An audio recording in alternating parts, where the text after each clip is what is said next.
The most extreme form of bereavement is parental bereavement, and I know firsthand of this pain after losing my baby girl Milli at just 6 days old. With no indication of complication prior to her birth, it came as a complete shock. We never got to see her eyes, we never got to hear her cry. As the weeks passed and we were riding the tsunami of grief, those around us expressed how useless they felt. They too didn't know that we felt so useless. We didn't even know what we needed. But I knew at that point that I needed to speak out. From Milli's life and death, this podcast was birthed. Little Life, Big Loss. There's a safe space to talk about baby loss, grief, trauma, heartache, and hope. A safe space for lost parents to share their stories of their real-life angels. A place for our nearest and dearest to learn about our journeys and to gain a deeper understanding in how to help those who are riding the tsunami of grief. Welcome to Little Life, Big Loss. Hi there, Milli's mum here. My name is Rochelle and I am the creator and host for this podcast, Little Life, Big Loss. Whilst I hadn't planned on adding trigger warnings to the podcast, because let's be honest, our whole life and this whole podcast is one big trigger, I would like to preface a few things. Every episode I record could include any of the following: birth trauma, stillbirth, neonatal loss, termination for medical reasons, mental health, suicide, grief, and all things in and around all of this. Episodes might also mention living children, pregnancy, and pregnancy after loss. Please read the caption for a summary of what you can expect in this episode. The opinions shared by guests on my podcast are the opinions of those individuals and do not always reflect the same opinions of mine. We are not professionals, we are just lost parents sharing our story. If you hear of something that you wish to try for yourself, please seek professional guidance from a psychologist, a GP, or an OB. And finally, thank you for all the love and support that we have been receiving. I'm in love with this safe space that we have created for our babies to be spoken about in such real and raw detail. If you feel connected to an episode, please share it with someone that you think it might help. And if you would like to help our community, we have created a PayPal account, and we are asking that each time you listen to an episode, you just donate $1. If you go to PayPal and you search Little Life, Big Loss, any donations to that account will help us do so much more in this space. Thank you again so much. Good morning, good morning, good morning. Hi. Good morning and welcome to Little Life, Big Loss. We are recording an episode this morning with a beautiful mama from Tamworth, out in the country, New South Wales, and Annelise is very, very fresh in her journey. Her little baby only passed away in the November just gone. We are currently in February, so she's not even November, December, January, not even 3 months in. Almost 3 months. 3 months next week. Goodness. You are so brave. You are so brave. And you're probably like me, where you just like, everyone's like, that's great. Because I think, like, I recorded my first one end of August, and that was only a month and a bit after Milli. So I think sometimes it's like, I just need to get this out. I just need to talk about it. So yeah, I'm so excited to hear your story. I is excited the right word? I don't think that's the right word, but you know what I mean. I know what you mean. But I do want to ask, so as I start all the podcasts, I always ask, who was Annelise before she experienced baby loss? Who was Annelise in just October last year? Annelise in October last year was incredibly excited. Ever since I've been little, it's what do you want to be when you grow up? And I've always said a mum. So, the fact that I'd met my soulmate and all that was happening, and it was just like, oh my God, it's all going to happen. And, and then for it to all come, it was crashing down, but also not crashing down. And I suppose when I explain why that, you'll understand. Okay. But we were nearly engaged. We got engaged in September. Yeah. And we had just decided we were going to get married before she was coming. Yeah. So we were, in that October, like putting everything together, deciding what we were going to do, all that kind of stuff. So that's kind of who I was before, just little corporate girly. We live in Tamworth. We were getting ready to put our house on the market to move somewhere quieter and bigger, and Okay. that was us just before Sophie was born. Is Tamworth not quiet? It is, but our street is not quiet. Okay. Our street's like a racetrack at the moment because it's not a super main road, but it's a main road in suburbia Tamworth. So Wow. we're looking to move another 30 minutes north, and it's just that little bit quieter, a little bit more land, and we were getting ready to put the house on the market for that when everything happened. And so have you put that on hold for now, or what's happening with the house? It's actually progressing and everything's moving along, and we should hopefully move in a couple of months. So we didn't, we'll get through it, but we didn't stop. We just kept going with everything. Yeah. And wedding plans? We're married already. So when did you do it? So this is jumping straight into it, but Good. We found out Sophie had passed away on the Monday, and our wedding was that Saturday. It was already planned? Yep. Oh, fuck. So, getting into the story of finding out what happened, I had a scan for something else, and I'll explain on the Monday. Get to the hospital, and they're starting to talk about when we're going to have her and all this kind of stuff, and then we just go, we get married in 5 days. So that kind of thankfully sped it up a little bit. But yeah, we still got married 3 days after she was born. Wow. Okay, let's go all the way back to the beginning then. Yep. So talk about conceiving Sophie. Was it an easy conception? No. Not that we've been trying super long. We moved here mid-2022 and we decided let's start trying straight away.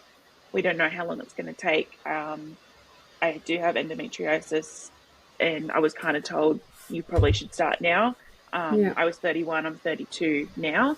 And we just went, yep, let's just start trying. I didn't heavily track, but like I kind of was getting an idea. My cycles are quite short, sometimes 23 days, usually only kind of 26. So good old endo life, yep. Yeah, so they're quite short. So that was kind of July, August 2022, started trying. And then I did fall pregnant in March of 2023. But that resulted in a chemical. Okay. And what was very confusing with that is I was getting these positive tests, and I had to tell Mark over FaceTime because he was still, he's been a truck driver for 13 years. He's just stopped. And so I had to tell him over FaceTime. And then he got home later that week and my period came, and I went, oh, okay, that's weird. But I'm still having positive pregnancy tests.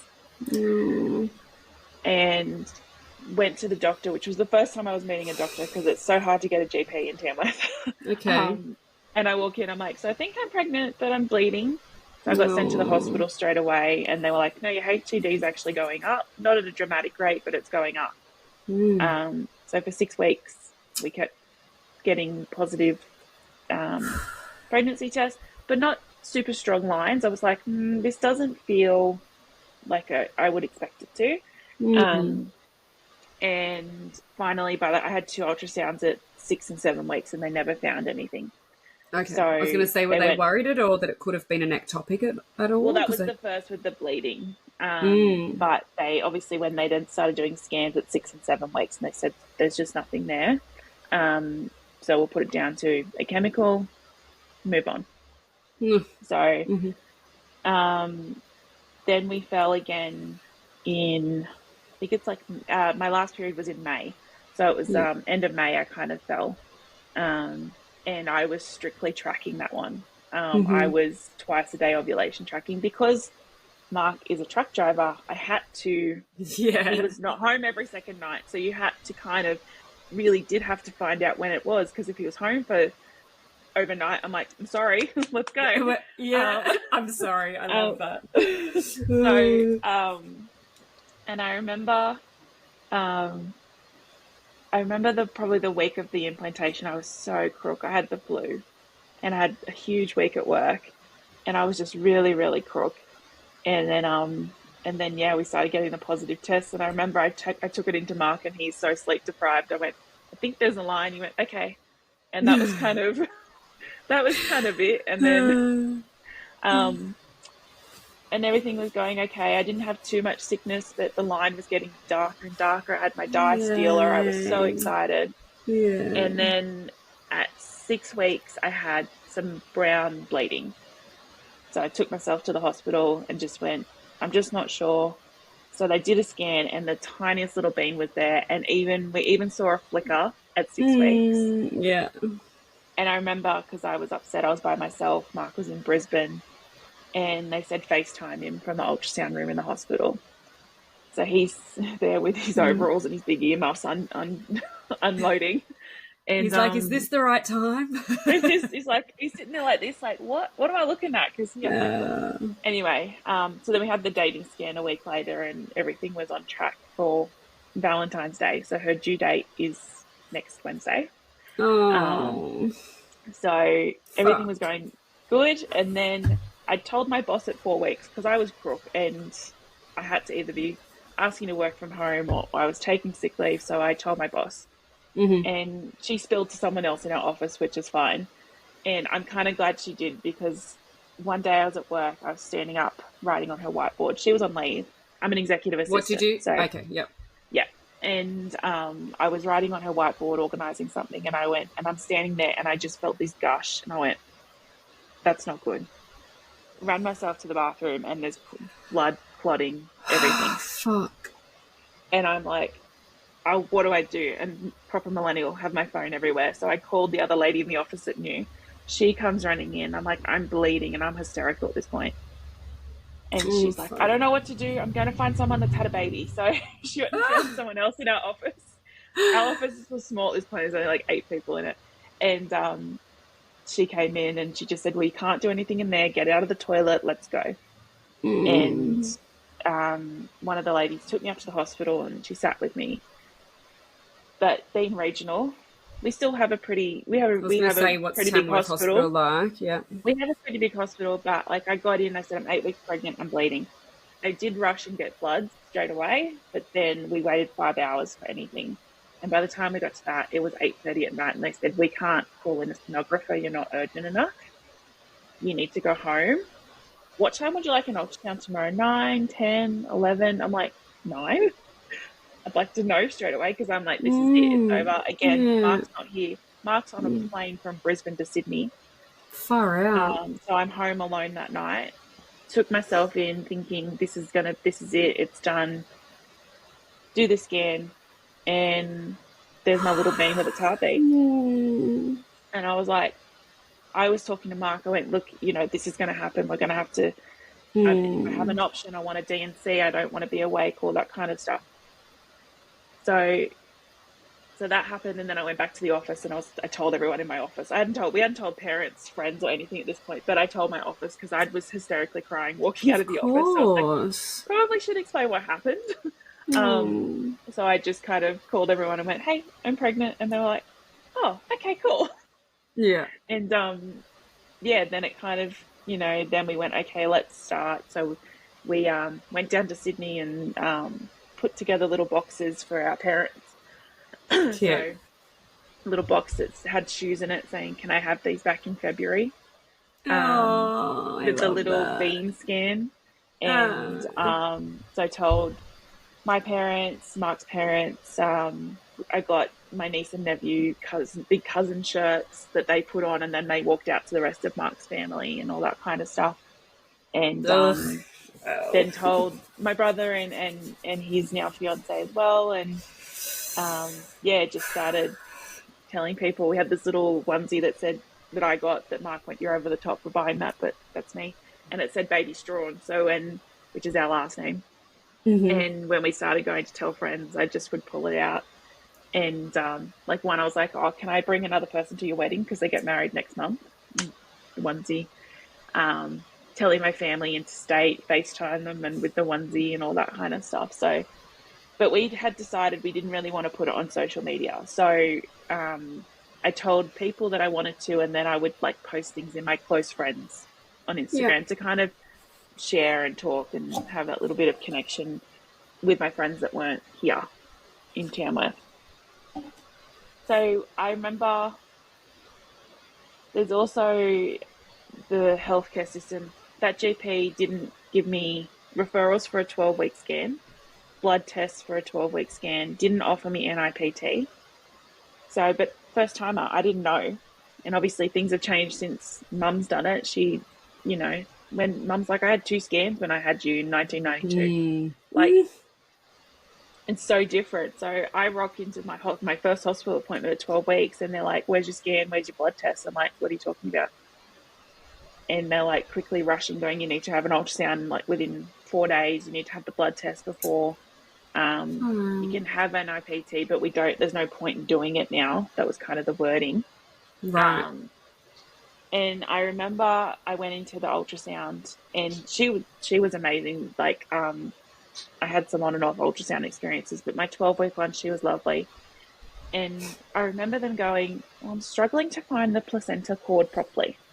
And she was like, 10, 15 minutes being like, I'm really struggling. And I was like, okay. Didn't think much of it. Went back to the hospital with the results and they went, yep, all looking good. All the blood tests have come back fine. You're low risk for that type of stuff.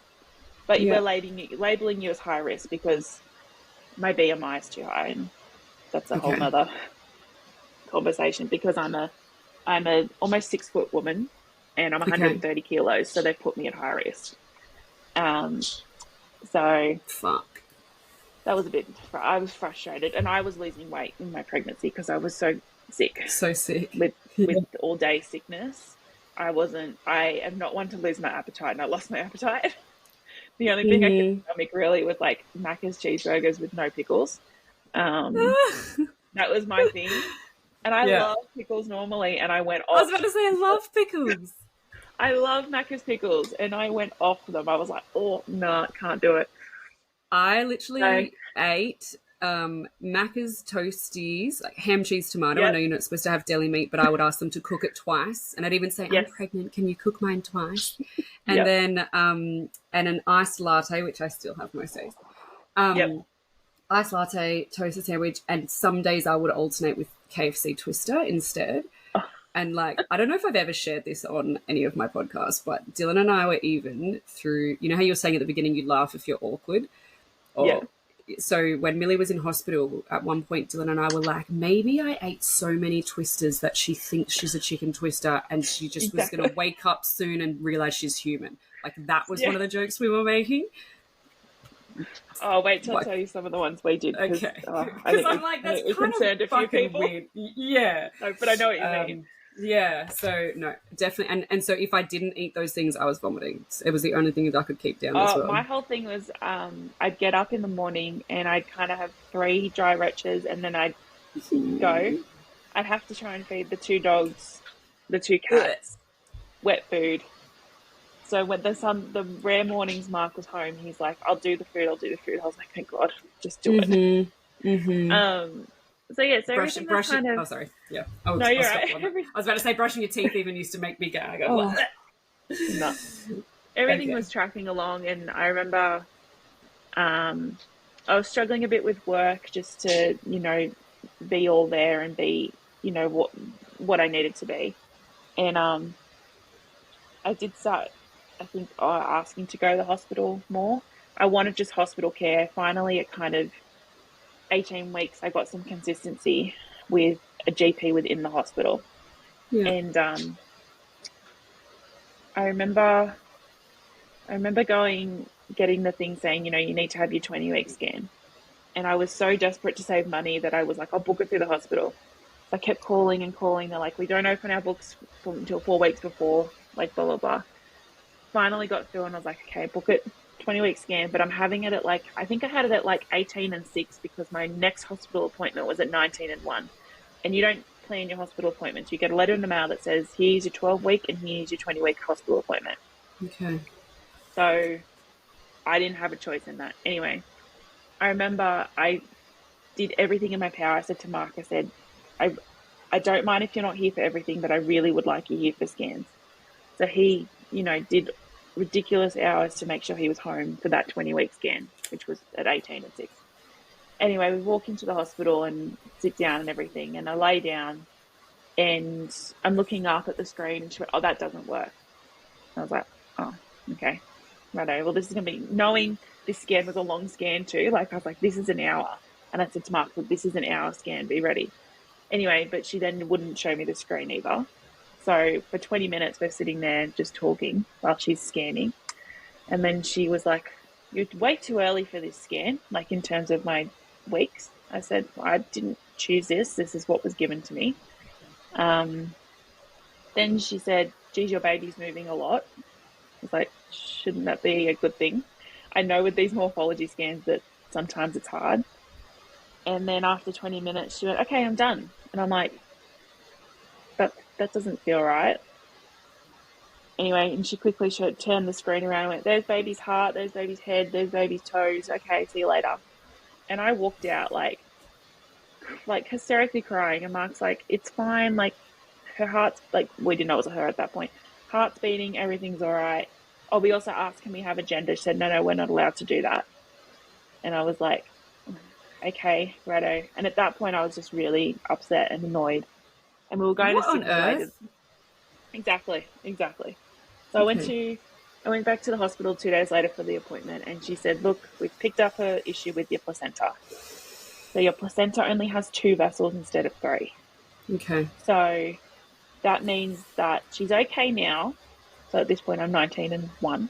She's okay now, but down the end of the line, we may have to intervene. We may have to go early. And I was like, okay, that's all right. If that's all right with me. Like, you know, if she comes a bit earlier, that's fine. Yeah. Didn't really allude to much more. And I think they just said, well, just, you know, keep an eye on you. And my mental health was starting to go a bit up and down. So I started to ask to come in more regularly. And we were going to Sydney for something or other, because that's where we're from originally. And Mark said, well, why don't we see if we can find somewhere that'll do a scan for you and we can just get the gender. So, because I really wanted to know the gender, because I can't believe she didn't from that. Yeah, I just don't understand how she didn't from that other one. I mean, it's not hard to look and she just turned around and said, exactly. We just said, just tell us. We don't even write it down. Just tell us. But she was like, oh, it's hospital policy. We're not allowed to tell you anymore. And I was like, okay, it's not what I heard everywhere else. Okay. So we found somewhere in Sydney and went, well, why don't we invite our mums? Because our mums are never going to get to come to a scan with us living 5 hours away. So found a place, took our mums. They wrote down the gender. They texted it to my sister-in-law, and she was arranging a balloon and all that kind of stuff. Cute. Yeah. So popped the balloon. It's a girl. And my niece, who's on Mark's side, kept going, it's a girl, it's a girl. She's, you know, she's sick. She's like, it's a girl, it's a girl. When it popped, I was like, you were right the whole time, because I thought it was a boy. I had dreams it was a boy. Wow. So at that point, I'm like 20 weeks, and I am plus size. So I was starting to get a bump, and it was getting hard, and I was feeling flutters, but they said, you've got an anterior placenta, you're not going to feel much. So I went, okay, that's fine. But I would feel flutters on and off, and everything's going along okay. And then I was 25 weeks on the dot. I had a headache, and I get migraines, so I know when it's, you know, that kind of headache. Yeah. And I woke up on and off, and it was here. It was back here. And my migraines are always here. And it was here. And Mark went, oh, maybe it's just the pillow. Like, switch the pillow. And we switched pillows during the night. And he went to drive. And I just went, nah, something's not right. I'm just going to overreact and call the birth suite. Because up here, I don't know if it's everywhere else, but here, until you're 20 weeks, you go to emergency. After 20 weeks, you can call the birth suite for anything. Okay. So, because I was 25 weeks, I called the birth suite and said, look, I'm 25 weeks, I've got an odd headache, and I'm just a bit concerned about it. And I was like, I'm overreacting. I really just don't want to go to work. Like, but let's just go in. So I went in, and they didn't put the monitoring on me because they said it's still too soon, but they got the Doppler out. And that was the biggest thing I felt the whole. Oh, I know. They got the Doppler out, And that's the first time I felt her, first and only time I really felt her go, Idia, like, hello. Because they told me, they're like, oh, the Doppler will echo through to her and all that kind of stuff. Anyway, they did some bloods and just So you monitored me felt and her said, through the anterior placenta. yeah, but that was the only time I felt her kick that hard, just once. And even the nurse looked up at me and was like, because she kicked the Doppler, like the top Doppler moved. Wow. Anyway, I'd done some urine tests as well, and they said, oh, you got to. I had a hospital appointment the next day. They said, look, come back tomorrow for the bloods we've done. What do you want? I said, I want a medical certificate for the rest of the week, because it was a Wednesday. And as I'm literally walking out the door, they came back and said, there's protein in your urine. We need you to do some more tests. I was like, okay. So went and sat down, kept drinking water to make myself pee, because at this point, I think they'd done a test on the first sample, then they went to take another one, she lost it. So at this point, I'm like, onto my third urine test. I'm like, it's going to be almost straight water. Like, there's nothing left in me. Yeah. So did that, and then after a few hours again, they went, okay, you'll get results when you come in tomorrow. So I went to my Remind me what appointment. protein in the urine means. It's got... They were concerned about, like, preeclampsia and... Preeclampsia, that's right. Yeah. So, and high blood pressure. And I didn't have high blood pressure. My blood pressure was pretty normal the whole time. Everything was really normal. Like, my weight, they were really happy, because I only gained 5 kilos the whole pregnancy. And for someone my size, they were, like, obviously on it. So I went in, and she went, yeah, we're a bit concerned about the protein in your body. Like, it could be a kidney thing. And they said, your kidneys aren't looking well. Could have been underlying, and the stress of pregnancy has brought it up. So let's do some more blood tests, and we'll get you to do, like, a 24-hour urine test, and we'll get you to go for a scan of your kidneys and your bladder and stuff. And I was like, okay, sounds good. Booked in to do the kidney and bladder scan on the Monday the 13th of November. And things were still going okay. The headaches were on and off, but not too bad. I was still vomiting every day. And that Saturday, so 2 days before I was having that scan, I remember we'd cleaned the pool out, and we were in it finally, because we have a pool that we've barely touched the whole time we've lived here, but we've put in the effort now because it's hot. And we were swimming around the pool, and I remember feeling her kicking me while I was swimming. And random side note, I remember I had to get out of the pool because my nipples were hurting so much, and I don't know why, but I said to Mark, I'm like, I got to get out, I got to go shower, something's hurting, I got to go. Wow. Anyway, yeah. So I got out of the pool and went and had a shower, and yeah, I felt her kick that night. And then the Sunday, I remember we went to bed, and I went, I didn't feel it today. And he went, well, we were told that you wouldn't feel it all the time. I'm sure it's okay. Mark's attitude is, she'll be right. So I was like, yeah, it should be okay. So the next day was my ultrasound, but it wasn't until like 3:30. So you were feeling her kick prior to this? You had felt her I'd feel kick, flutters, not like that big kicking, but I felt the little flutters that everyone talks about. And the Sunday I didn't feel anything. And the Monday, going about my day, I like specifically remember Mark was doing a day trip to Sydney. So he left here at 3 a.m, which means he was going to be home about 5 p.m. And I went, I'm going for my scan at 3:30. I'll call you afterwards, blah, blah, blah. Anyway, I go to my scan, and I remember texting my neighbour's daughter. She lives down in Newcastle, and she was checking in on me. And I went, yeah, I'm just having a scan. They're a bit worried about my kidneys and things like that. And I go in and do the scan, and she went, well, your bladder's not really full. And I was like, oh, God, I've been drinking like there's no tomorrow. And she went, okay. And I remember she did all the bladder scan, and then she did, get on your side, we'll do your kidneys. I'm really struggling here to get some good pictures. I'm going to go get someone more senior. And this girl had done my morphology scan when I got it redone properly, and she was amazing. Oh, you did have it done again. Okay. Yeah, I had it done again. Sorry, I forgot that point. Yeah, I did have it done again. That's where they picked up the placenta issue. And she was fantastic. Like, you know, spent a full an hour. I got to see her on the screen the whole time, all that kind of stuff. And that private ultrasound place in Tamworth, you get all the photos put on an app for you. So like I had like all these scans of her, and they label everything, so I knew what everything was, because you know, to us sometimes it just looks like mush. Yeah, absolutely. So yeah, so I go to my scan and yeah, did all that, and she brought in a senior guy, and he's like, I don't even remember his name, but I'm just going to have a look, you know, we're struggling to get some pictures. And then he just said, I'm sorry to have to tell you. And I just went, okay. And he went, your baby's heart has stopped. And I was like, okay. And then I started crying, but I was like, okay. Fuck.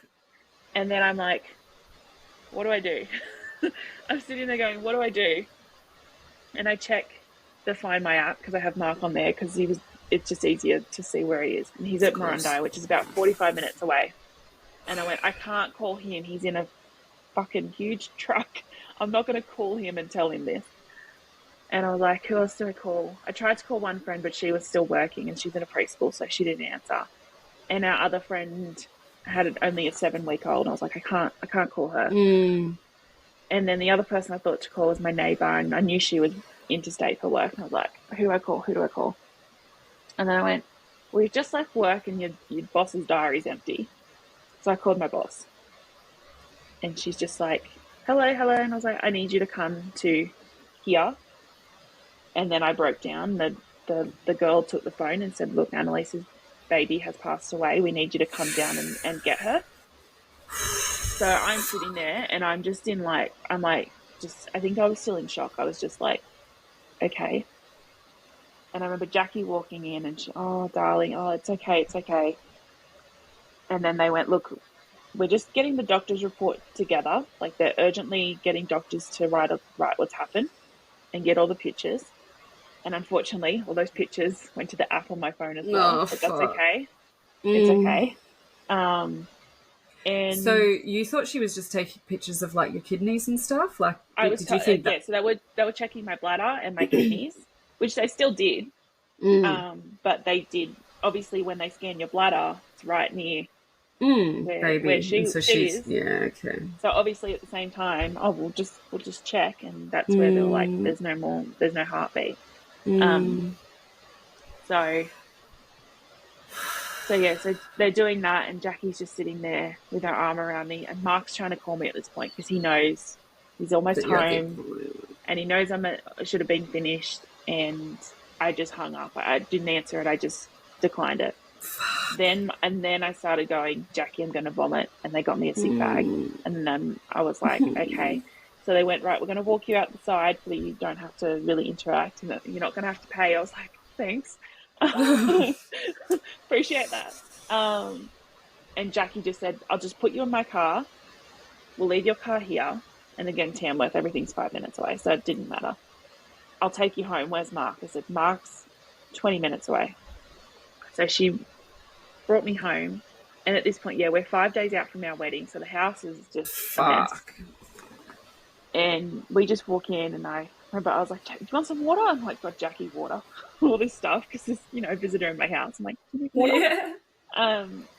And we just sitting here waiting, and you hear the truck come up. And Jackie just went, I'm just sitting literally like here. And she goes and walks outside. And Mark tells me, he's like, I saw the Parado and went, that's not our friend Renee's Parado. I wonder if Annelise has got someone here, whatever. And Jackie just waited for him and gave him a hug and said, I need you to go see your fiance. And he just walked in, and I just went, the baby's gone.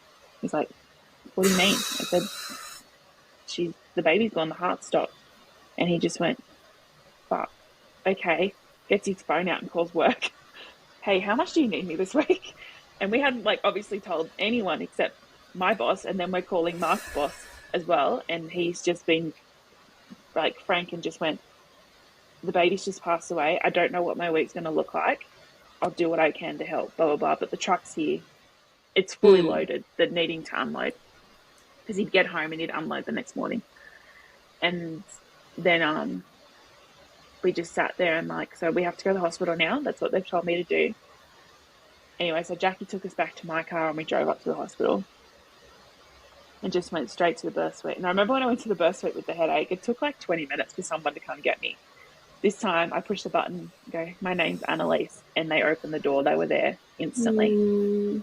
And they whisked you into this room. So it was still part of the maternity ward, but it was room 1, so it was furthest away. And there was a little bit of extra space you could tell between. And you walk into this room, and it's a normal birthing room from what I've seen from other things, but it has a butterfly on the door. So it is the room, and they did tell us, like, this is the room where people come to have babies that don't take home.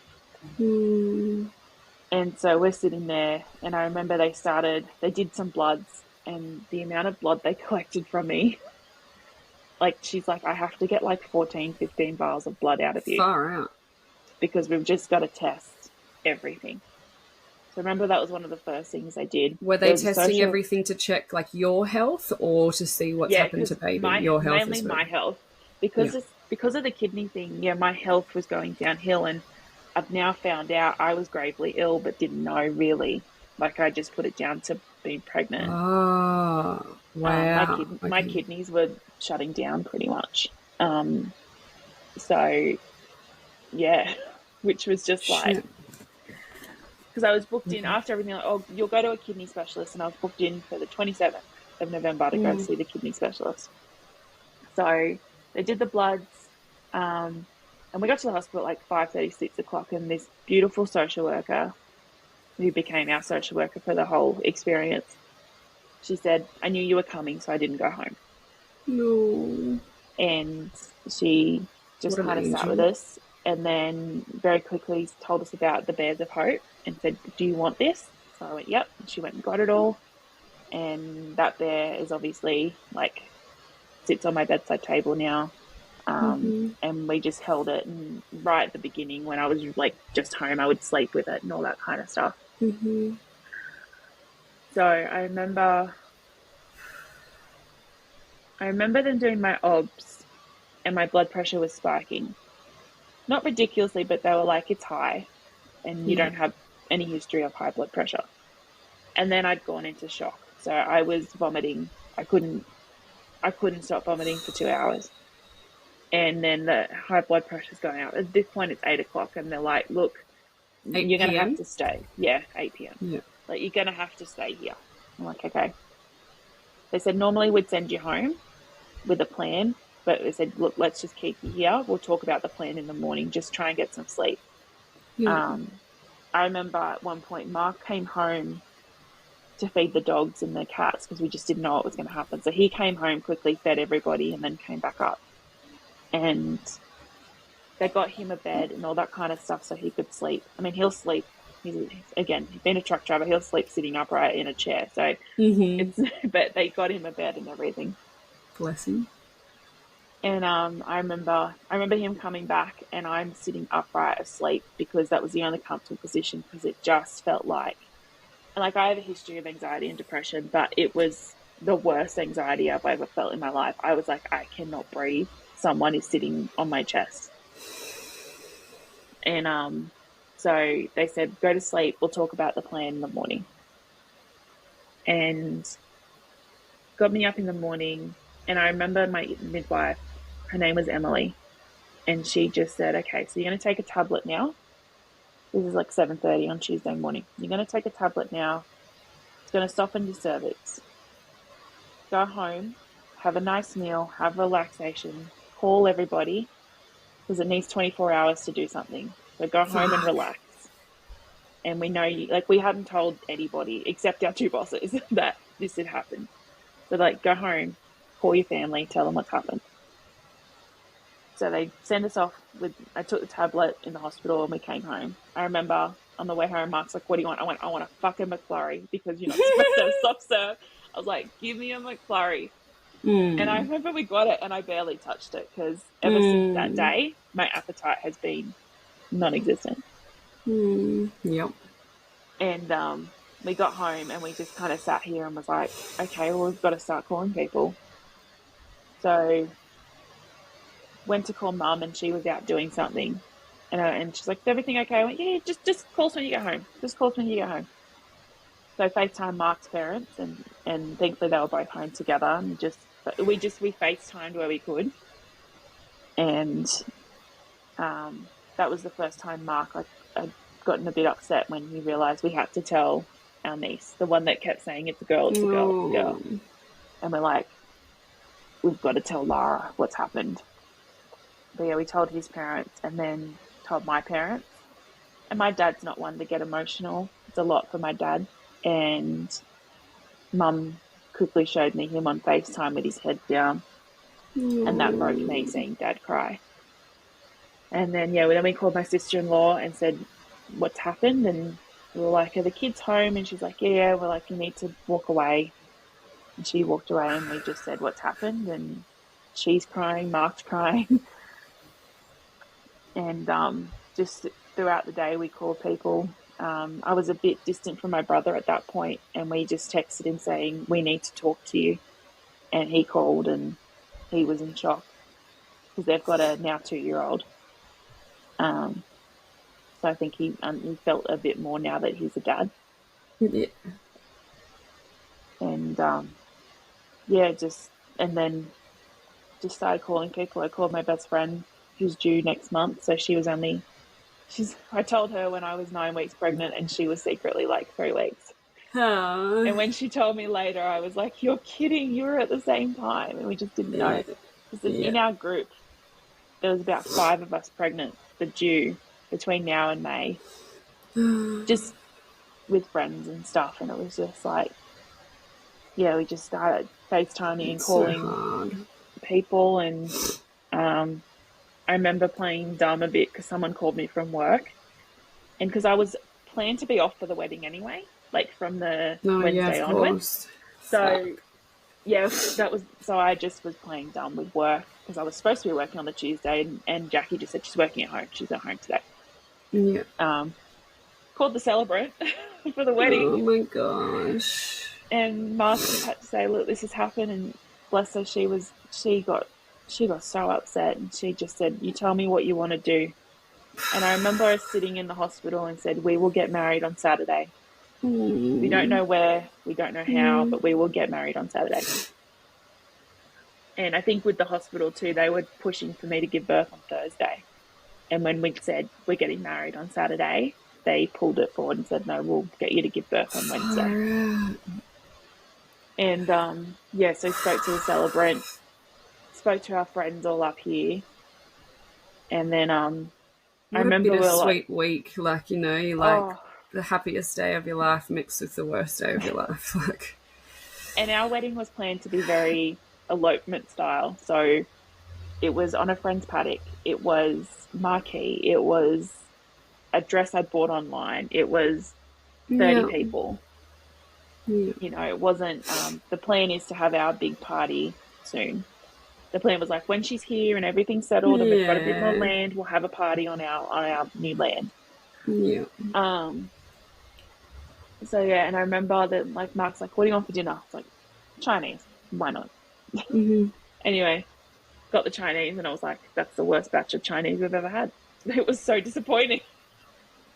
I hate Chinese. And, I love it, but it was just like, that was really disappointing. Or is it just because of what's happened to us that we're not feeling it tonight? I don't know. Anyway, they were like, okay, so you have to be here at 7 a.m. So I remember the last call I made was 10:30 that night to my cousin in Adelaide. And by that point I said to him, I said, look, this may sound really cold, but I have told this story 20 times today. Yeah, that's it, yeah. You know? Yeah. And he was understanding. So went to bed and got up at 6:30 to get to the hospital. We'd gone food shopping, well, not gone food shopping, but they were like, you know, you need to bring maternity things, and I didn't have enough of everything, so we went to the shops to buy the disposable underwear, and we bought snacks, and then we went, let's buy boxes of roses for the midwives because we know that we're gonna want to thank them. That's so sweet. So I packed our little suitcase, and then went up to the hospital, and I was very open about my fear of cannulas and stuff. So I got in, and straight away they put numbing cream on my palm. And I remember they're like, oh, we're going to get the most experienced midwife in here. And they're tapping and they're like, we can't find anything on you. I was like, yeah, that's normal. And in the end, it was like, they're like, oh, you know, we'll start you at 7 o'clock on all the things and blah, blah, blah. They couldn't get a cannula in me till 9:30. So they had to get the anesthetic doctor up with an ultrasound machine, local anesthetic, to get a cannula in. What? Yeah, like you don't have visible veins? I've got visible. I've got visible veins, but they're very deep. So they ended up trying to put one in this forearm. I had the biggest bruise for 3 weeks from that, and then they got it in this arm, and so that delayed it a little bit. And they said, okay, so 9:30, right? We're going to start your induction now. So my induction was the tablets that you put in your mouth. So you have these 2 tablets. They're like Panadol, and you rub them inside your cheek, and they dissolve. Okay. So you're sitting there like this, and it takes 15-20 minutes, and I'm just sitting there. What? Like this. Wow. My hand in my mouth trying to rub it against. Anyway, so they dissolved. So they gave me 4 at the beginning, and they said, you're going to do 4 doses every 2 hours, or I think 2 or 3 hours. And I remember, so it was like 9:30, the first one came along. Mark had gone back to sleep, and then they came back at 12ish and went, okay, let's do it again. And at that time, I FaceTimed Mum and said, this is how it's happening, blah, blah, blah. Because obviously Mum had perfect pregnancies pretty much. I remember at the hospital them saying, how was your mum's pregnancies? I went, textbook, you know. But she had a miscarriage between me and my brother, so I was just explaining things. I'm like, yeah, this is how them getting induced and blah, blah, blah. And Mark had gone to get me KFC because they were in the hospital. They were like, whatever you want, whoever you want, any time of day, you're allowed it. So you're allowed to eat, you're allowed to not eat food. Here's the kitchen, there's the water, there's the ice, help yourselves. And yeah, he'd gone and got me KFC. And I remember he came back and I was like, I think I'm starting to have contractions. So this is like 12:30. And I'm on the phone to Mum too. And when I started pulling this face, she went, yeah, I think you're having them. So they were about 7 minutes apart. And because baby was 20, you were 25 weeks. I was 27 weeks that day on the dot. Oh, wow. Oh, because you had a headache at 25 weeks. She died we think she died on the Sunday. So like she would have been like 26 and 4 days when she died. Okay. But I gave birth at 27 weeks on the dot. Yeah. But this is when I remember. Sorry. Do they? So you birthed at 27 weeks, but they think, or like were they able to test? So I was 27 weeks. The ultrasound place on the Monday had actually done measurements of her, and she was only the size of 22. She'd stopped growing a long time ago. Oh, so she stopped growing at 22, and they think she died at 26, and then you birthed her. Fuck. So she'd stopped growing a long time ago, and she was disproportioned. So I remember they'd left the report out, so I snuck a look at it, and it was all these different, 22, 20, 21 week measurements, but her heart kept going. So every time I'd go to those hospital appointments because of my anxiety and my mental health and the kidneys, I will just quickly scan for her heart. So her heart, I heard her heartbeat 2 days before she died. So have you listened to my podcast about Milli's story? I haven't listened to yours directly yet. Yeah, I think that's one of the things that frustrates me the most is that every time we went in for reduced movements, they were like, her heartbeat's perfect. And she did. She always had a perfect heartbeat until day 6 when she went into cardiac arrest. Well, I was due for my next scan the following Monday. So I would have had another scan at 28 weeks. Because at this point they went, you're going to have scans every 4 weeks because of your placenta issue. We need to monitor her growth. Her growth pretty much stopped when we identified the placenta issue. And I remember my belly not getting bigger one of the weeks because they did the measurements and my belly didn't get bigger one of the weeks. And that was probably the last week. So And I also remember going to the toilet panicking because I'd gotten diarrhea, and I was like, oh, I had really bad Chinese last night. And they're like, no, no, no. The tablets give you that. Sorry, we should have told you. And I was like, no, thanks. Part of And labour, so I guess. I'm panicking going, she's going to fall out of me. She's tiny. So they put this little thing in there, like into the toilet, so that they're like, if something happens, we'll catch her. It'll be okay. I was like, okay, thank you. So yeah, and then I remember Emily had to leave, the midwife, and we were so upset because she was off the rest of the week. And we really wanted her to be around because she was just really good. And she came in at like 3:30, and I'm up doing the whole moving and swaying. And she's like, look, I know it doesn't feel like it's progressing, but you're progressing and we're really happy with you, with what you're doing. And she's like, but I have to leave. And she burst out crying, and she went, I don't want to leave, but I have to. And we gave her a box of chocolates, and that made her cry even more. And she went, I'll have a drink for you this weekend, because she's like, I'm going away, but I'm going to have a drink for you. And I was like, please do, because don't worry, I'll be having all the drinks when I'm allowed. And then I remember the next midwife coming in. Her name was Mandy. And everyone I talked to, I said, have you done this before? And everyone said no. No one had, because we're regional, I understand that, but they're like, no, we haven't done a stillbirth before. My social worker had never done it before. Wow. But when Mandy came in, I'm like, so have you done this before? She went, I'm a bereavement specialist. Oh, yeah. And I was like, oh, that's amazing. Yeah.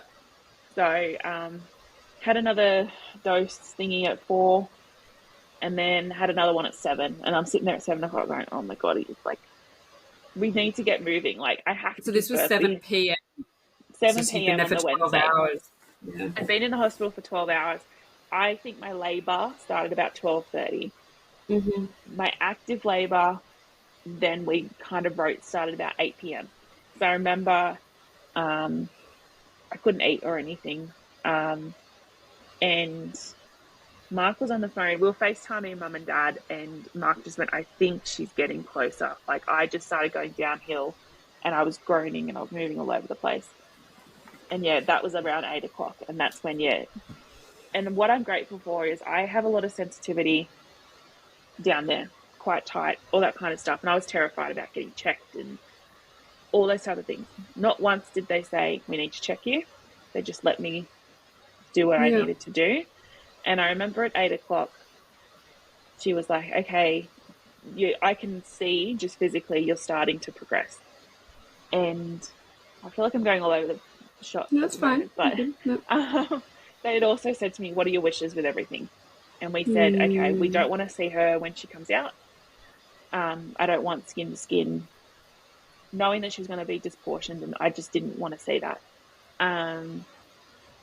So they said, okay, that's your wishes. So we just said, give us whatever you need, whatever paperwork you need done, can we do it now? We want to do everything before she's here, so that when it's done, we can leave as soon as possible.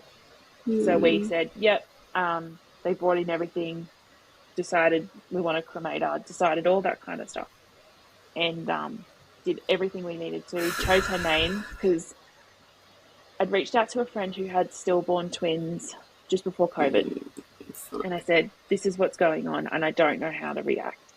And she said, you call me whenever, but my first piece of advice is if you have a name, let's start using it. No. So when we walked into the hospital on that Wednesday, I said, her name is Sophie. I'd like to start using it. And Emily went, okay, we're going to birth beautiful Sophie today. And they wrote it up on the board. They still wrote the whole dad, Mark, mum, Annelise, baby, beautiful baby Sophie, and all that kind of stuff. So they kind of, that was all our wishes and stuff. And the nurses knew before they came in to look at our wishes. So, 8 o'clock comes around and I open my legs up, they put the light down, and she went, I can just see you're getting there. So, and my contractions are now 2-3 minutes apart, and I keep looking over at Mark going, are you okay? And he's like, I'm fine, are you okay? Bless he's him. like, I'm a passenger, like, are you You're okay? driving the truck. And I'm like, yeah, I'm all right. And they'd also said, they're like, we recommend the epidural. so that you don't feel anything. Again, needle phobia, I wasn't really keen on it. So I just left it and I went, no, you know what, I'm going to do this. I'll do this. And then they said, oh, we can give you some stuff through your cannula when you're ready, that you push a button every 5 minutes, blah, blah, blah. And I got to 8:30 and I said, I'm ready for that. I want that. So I do have, I feel like I have a high pain threshold. Like I will like wimp out when I have a headache, but like I had double knee reconstructions with barely any pain relief when I was 15. So I do have like that kind of like, don't do it until you're desperate to. Yeah. So yeah, I said, can I have some pain relief now? And they went to get the gas out and I remember them turning it on. They're like, breathe in, we're just going to check if it's working. Oh, it's not on yet. Okay. And then we all got distracted and I never went back to the gas. So it was all set up, but I never used it. Mm-hmm. And yeah, then it was starting to be like, okay, let's try some pushing and let's see how we go and blah, blah, blah. And then I remember one midwife came in and she's like, do you want to take your top off so that you can put baby on you? And all three of us just went, no. And we're like, no, that's not part of the plan. And she went, oh, okay, righto. Oh, wow. So push, Get push, on board, push, lady. Push, push, push. 11 p.m. comes along and I finally push out a leg. And I was like, they're like, she's breached. Fuck. I'm pushing and pushing.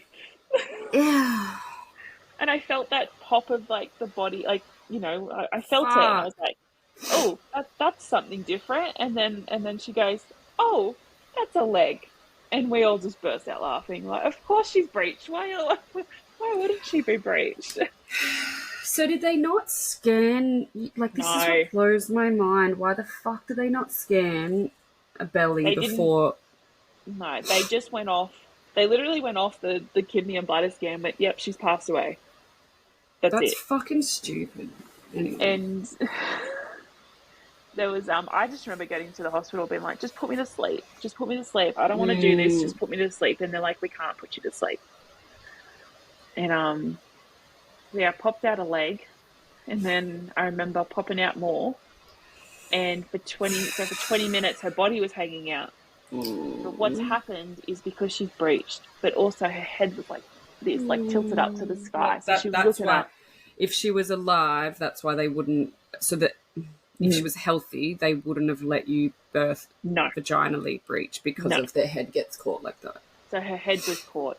Bless. So after 20 minutes of pushing, just sitting down, she went, I need some gravity. We need something. She's like, can you get up on your knees? And because of my knee reconstructions, I can't kneel for long periods of time. I'm like, not really. And we're both terrified. I'm like, we don't want to see her. We don't want to see her. And eventually she went, okay, Mark, come over here. So Mark went on the other side of the bed. And I got up on him and put all my might into him with a leg up on the bed to push her out. So I'm pushing down into the ground. And at 11:25 p.m, this little pop goes. She popped out. They caught her. And then all this blood and everything, obviously, that comes with childbirth came out. And everyone just burst out laughing. Because everyone was covered in every type of liquid. We all just burst out laughing. Mandy's covered. Her whole beautiful, scrub's got blood all over it. Mark's got blood and crap all over his leg, and he just threw his thongs off over the other side of the room. And we just burst out laughing, and we just went, okay, she's here. Okay, she's here. What a dramatic entrance. Very dramatic. Oh, my word. So and could they not help and, could they not pull her out because of the way her head was? The way her head was and her being so delicate. I remember Mandy was putting her hand up in there. While I'm pushing, she's putting her head in there to try and navigate her little head down. So they did that. They took her out, put me back on the bed and went, righto, you've got to do the placenta. I was like, yeah, I know all that. Gave me the shot. And after a while, the urge to push it out was starting to come back and stuff. So I'm trying that. And then after 20 minutes of trying that, nothing. She went, why don't you go sit on the toilet? That might help, with the gravity again.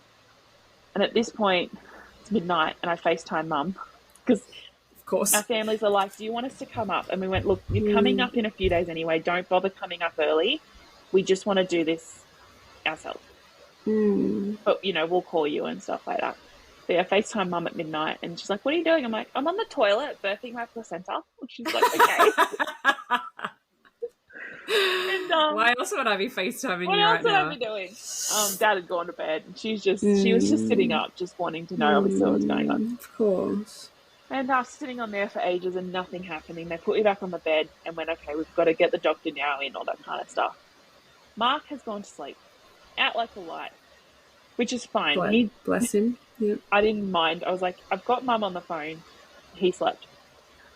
The doctors come in. I'm like, yeah, okay, righto. And they're trying to play around, and I'm pushing. I'm screaming. I'm screaming more than when I was giving birth. Mark slept through the whole thing. I remember the doctor coming in being like, okay, we're going to put in the catheter. And I was terrified of that. And it wasn't as horrible as I expected, but it was something that I was like, you don't even feel really? It. Yeah. So I had my feet up. I had Mandy physically pushing my stomach, and I had a doctor with her hand in me trying to pull the placenta. Oh, you poor thing. Nothing. And at 1:30 they went, that it's 2 hours later. That's enough.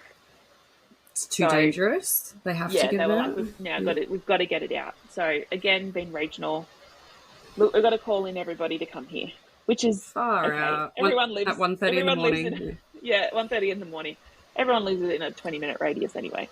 So they prepped me for surgery, and I remember going, Mark, wake up. I'm going to surgery. And he's like, okay, you all right? I went, yeah, I'm all right. Yeah, I'll talk to you later. See ya. That was it. He went back to sleep.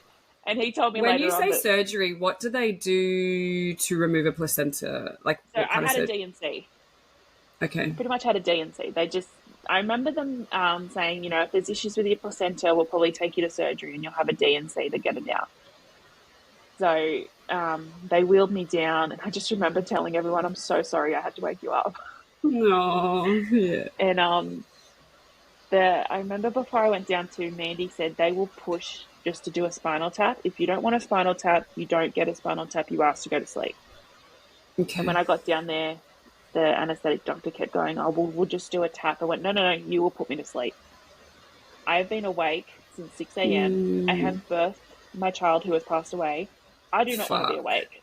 I want to go to sleep. Yep.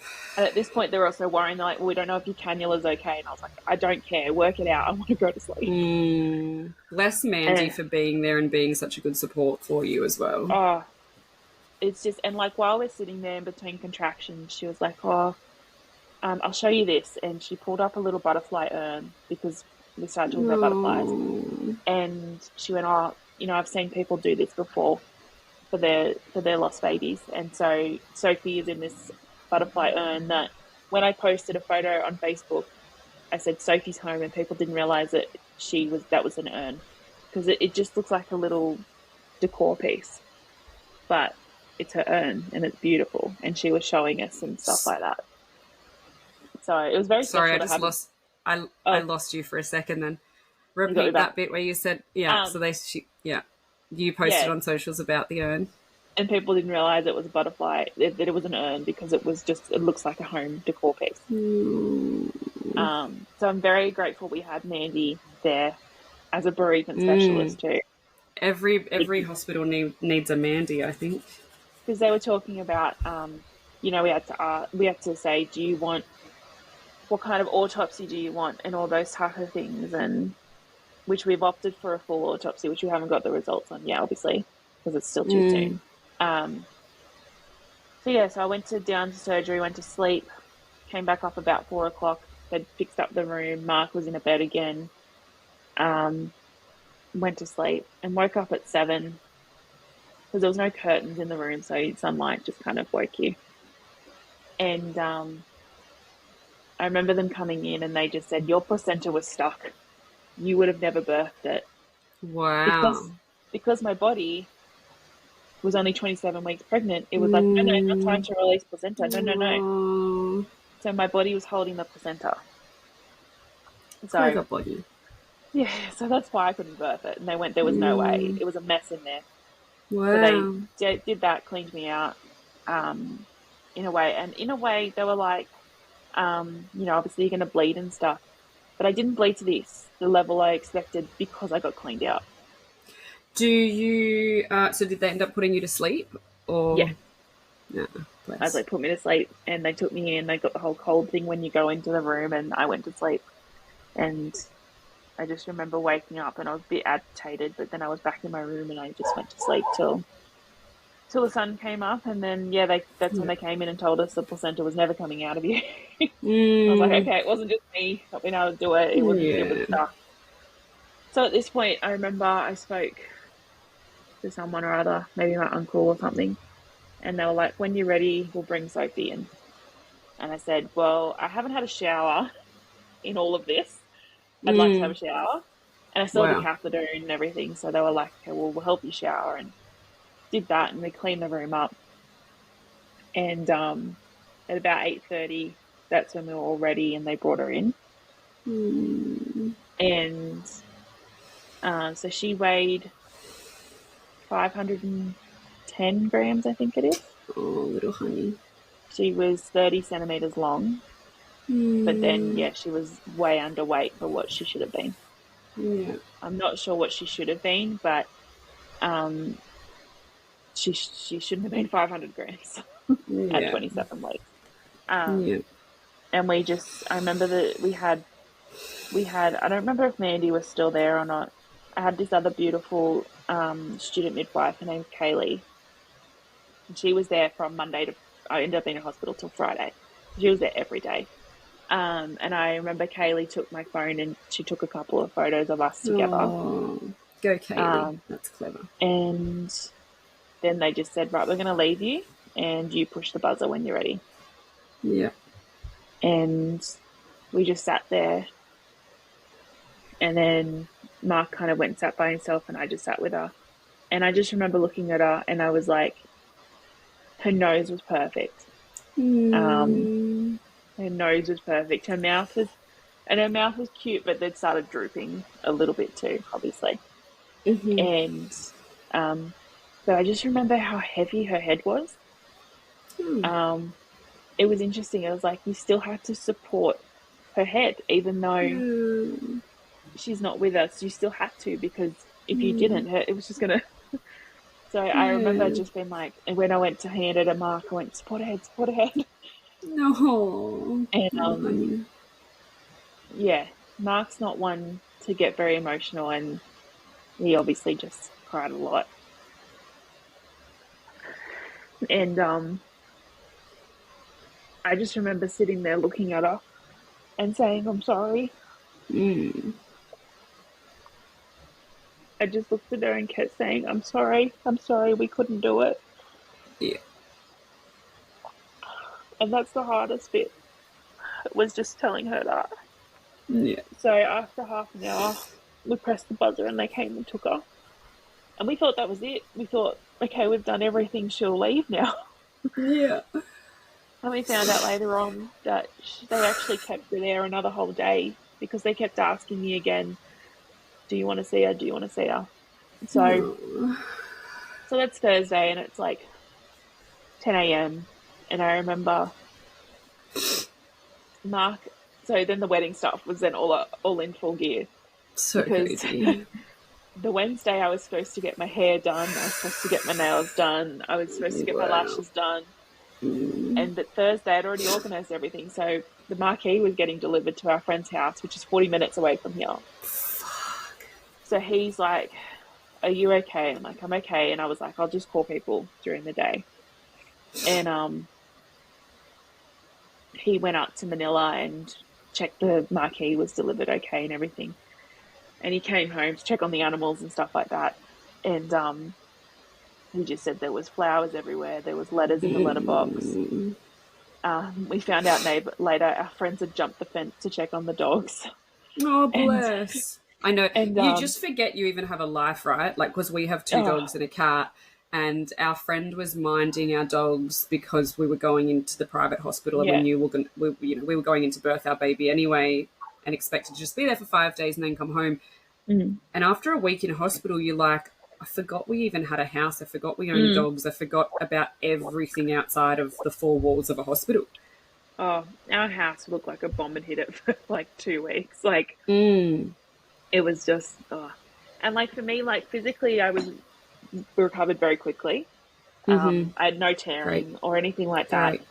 I had my waddle on because I had the pelvic floor issues. So, I had a lot of pelvic Had issues. my waddle on. I still waddled for about a week afterwards. But physically, I like recovered quite quickly.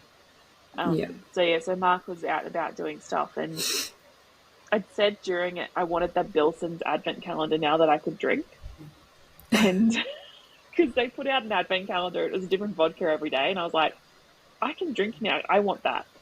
Didn't tell anyone, but our friends that jumped the fence just went and bought it for me anyway. No. So that was on our fridge. And backtracking a little bit, when I found out I was pregnant, I was like, I'm due in February. Okay, cool. 3 weeks later, Taylor Swift announces her tour. Oh, yeah. When I say I'm a Swiftie, I am a Swiftie. I have seen her 10 times. Last tour, I flew to America. I have met her in America. She's tattooed on me. I am. Oh, God, you are. On. So I'm sitting there with this tour announcement, sobbing my eyes out because she's coming when I'm due. And I'm sitting there going, you've got to be kidding me. Anyway. And I hadn't told, and then when the tickets went on sale, no one knew I was pregnant. So people were like, you're coming to Melbourne? I'm like, oh, no, I can't come to Melbourne this time. I just can't. And they're all thinking, what on earth? Like, yeah. Are you going to Sydney? Yeah, I'll, if I can get tickets, I'll go to Sydney. I struggled so hard with tickets. Like, bless my friends. It's the only way I've gotten tickets. Anyway, we're sitting in there and I'm labouring, and Mark went, you can go to that fucking Taylor Swift concert now. I went, you bet I can. Oh. And it's funny the thing, because we were in the hospital and we were like, we're going overseas. We need to get the fuck out of here. Yeah. Like, it's just this instant, what can I do to make this feel... Well, that was us too. We were like, we need to go on a holiday. We need to do something, because we hadn't planned a honeymoon, because it was get married, you're going to have a baby. Have the baby, and then we'll go on a holiday at some point. But when is then, Taylor Swift? I don't even know. End of Feb? Next 2 weeks. So I've actually ended up now getting through all my beautiful friends. I'm seeing her all 3 times in Melbourne next week. And shut up. I'm seeing her 3 times in Sydney the week after. You are obsessed. I love that. Do you not get sick of hearing the same songs over and over again? Hell no. Were tickets like stupidly expensive? All the tickets I have are nosebleeds. So they're not. Oh, that's right up the top. Yeah. I was like, what does that mean? They're nothing special, because someone did say to me, how are you affording this? Went, because my tickets are not the good tickets. So when we went to the US, so we went to the US after Milli passed away, and again from all our friends like throwing in money and buying us flights and all the things. And we arrived in San Fran. I'm a massive fan of Pink, not as much as you are, Taylor Swift, but I do love Pink. And we arrived in San Fran, and Dylan just Googled things to do tonight in San Francisco. Yeah. And there was tickets to a Pink concert for $40. And so we got them, but we were in the nosebleed at the back, like we could see behind the scenes. It was kind of weird, but it was That's so where I'm cool. going to be for Taylor. Yeah, but it was like, I'm in the room, she's there, I can see it, I can hear it, it'll do. And that was my whole thing, is I'm in the room. Yeah. So that's all that matters to me. But I love that for you. We're just like, and like now I've gotten Melbourne tickets in the last couple of days. I've just been like, and people just are messaging me going, we're so happy you're going. Like, of all people, I'm happy for you. You're going. And it's like, I said, well, if the universe wanted to do that, the universe can give me something else. And the universe has given me 6 Taylor Swift tickets. So, wow. So, yeah, that was a bit of a sidetrack, but that was then, and that was all that time. Yeah. He just kept going, you can go to your bloody Taylor concert now. I was like, you better. I love that you cried when you found out your due date, because you were like, oh, I can't go to her concert. Like, Taylor Swift, I know you plan these things 2 years in advance, but this is just offensive. Anyway, that was fun when I then finally did tell all my friends I was pregnant, and I was like, let's say I'm not going to Melbourne. They're like, oh, okay, makes sense now. Mm-hmm. So yeah, that day after Sophie was born, I just was in the hospital, and I I FaceTimed different friends, and the one I'm going to my Sydney Taylor concerts with, I FaceTimed her and was like, so you don't have to sell my ticket. I'm going to be there. Oh, wow. And very quickly, because Taylor's big thing at the moment is friendship bracelets. So my friends are all like, we're going to make you Sophie bracelets and we'll bring them to you at the concert. No. So and I made myself one So that I wear every day. Yeah. And I made that when the day she came home from the funeral home. I made that for her for that day. So I just spent that day, they said, look, I'm sorry, you can't go home because you've had the D&C. You have to be on antibiotics for 24 hours. Okay. I was like, oh, okay, righto. They're like, look, we'll get you out as soon as we can on Friday, like as soon as possible. And they're like, your last dose of antibiotics, they're like 9 a.m. Friday. And I was like, okay. So you were literally getting married the next day. Yeah. So I had to cancel my lashes, and for me, my lashes are my life. So that was upsetting. I was like, I'm not going to have lashes on my wedding day. That is devastating. And then our friends that had an 8-week-old called Mark and said, we want to come see you. We want to bring you food. Is Annelise okay if we bring Riley? And both of us just went, please bring Riley. All we want to do right now is see Riley. Yeah. Because we know that some couples would be like, we don't want to see pregnant people. We don't want to see babies. We are very much like, please give us the baby. Me too. Dylan and I are both like that too. Yeah. And for Mark, he told me very early on he was not into newborns and holding babies. And ever since this has happened, every time we see Hayley and Jace, can I hold Riley? No.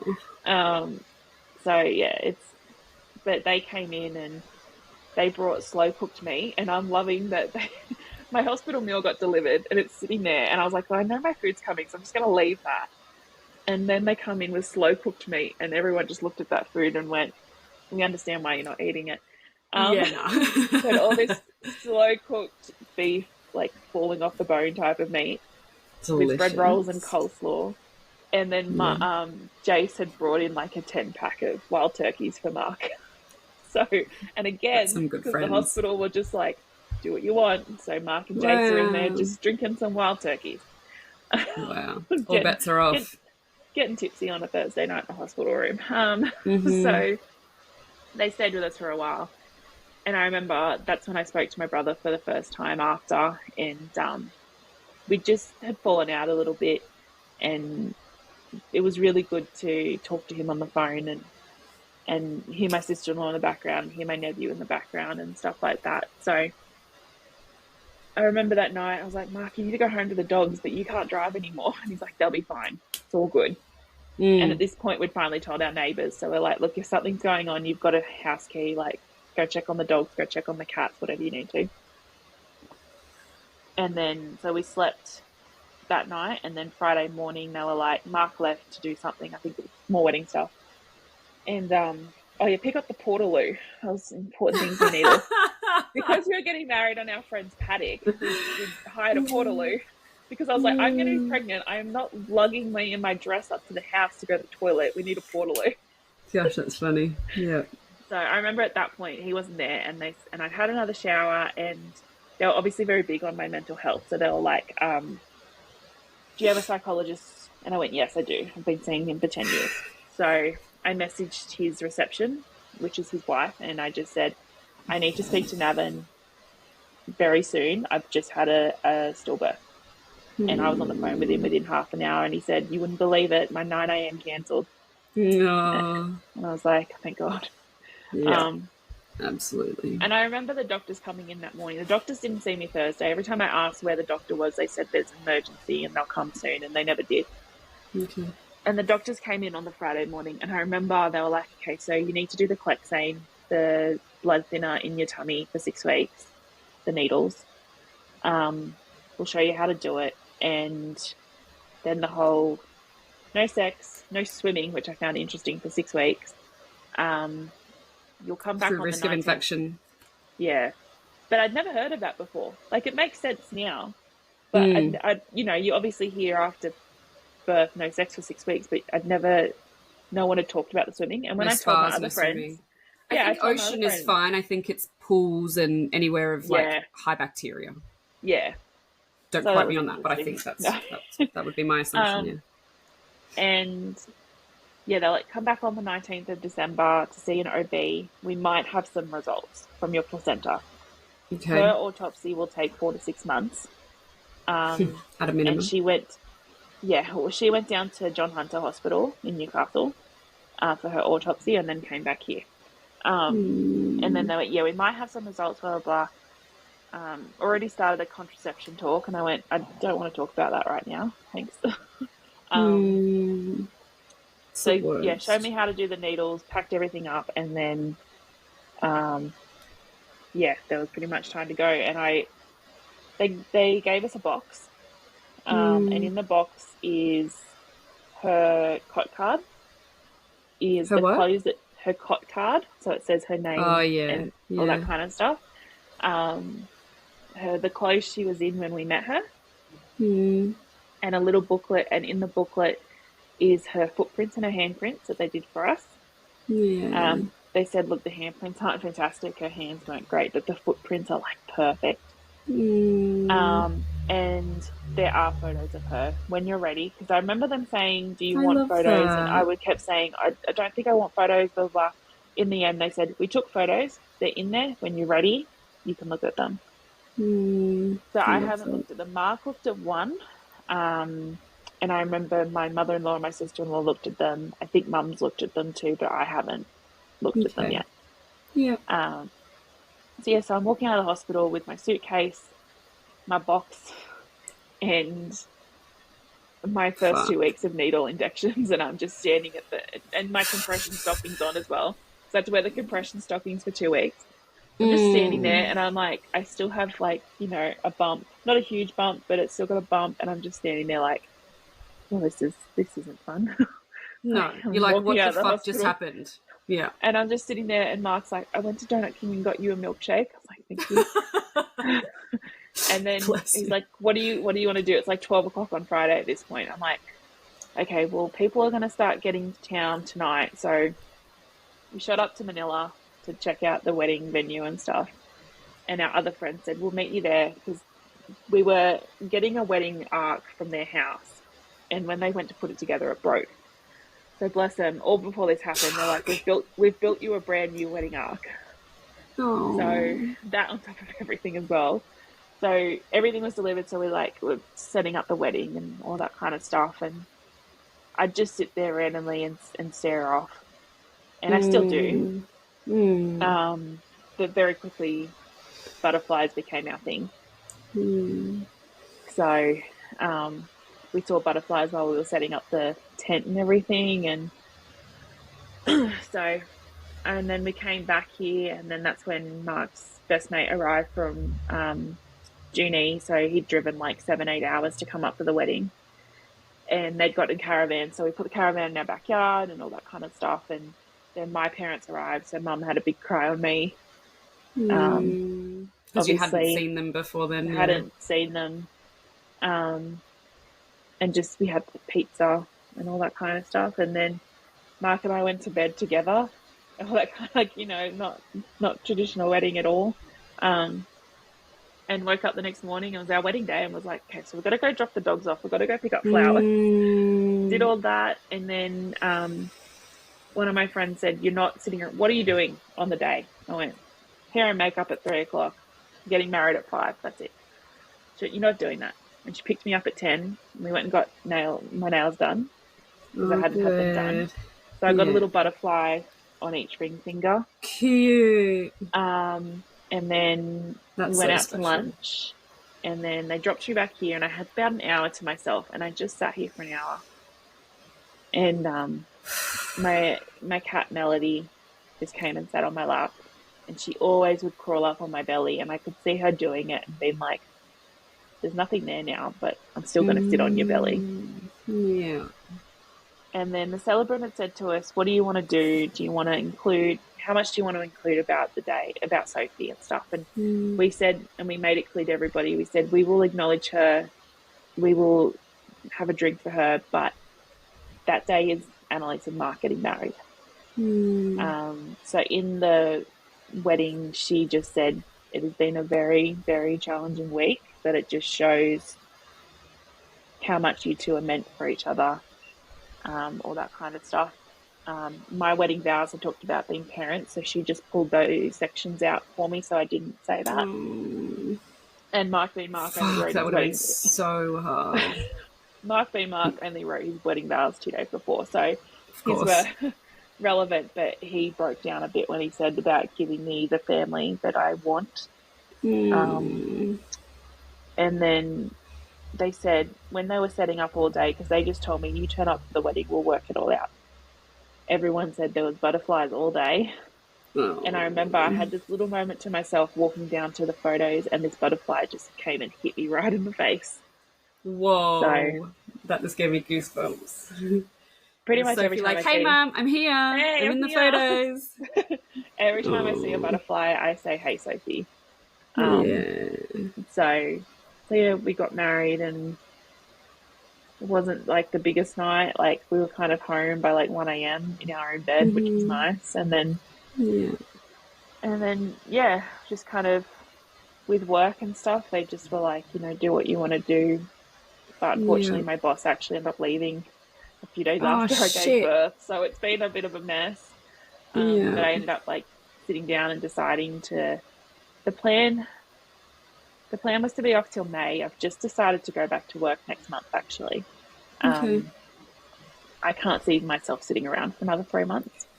Did you, so you got the mat leave? You got the Centrelink? Yeah. So I used all this work leave I could. So I had bereavement leave, annual leave, sick leave, and my boss gave me some special leave, which was really nice of her. I mean, she was leaving anyway, so it didn't really... Yeah, but she did it before she went, and before she left, Annelise gets that leave. Great. So that got me to Christmas, and then I'd started my government leave in January.